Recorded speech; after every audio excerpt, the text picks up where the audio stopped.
In front of me is Samsung Galaxy Z Flip 7 FE, and today I would like to show you how you can set up Face Unlock.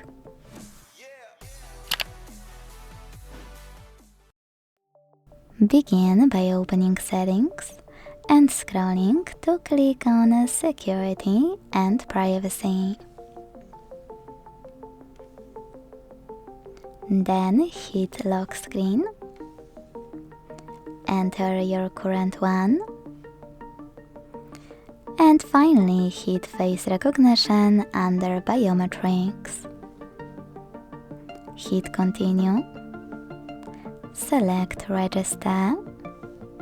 Keep your face in frame and follow all of the instructions from your screen. Wait for 100% mark.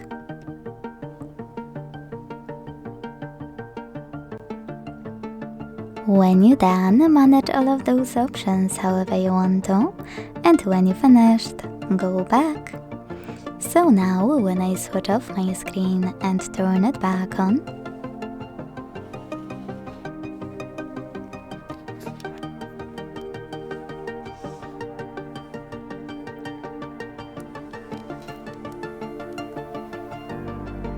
I can see that Face Unlock is working properly.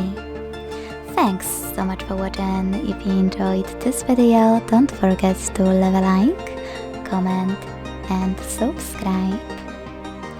Bye!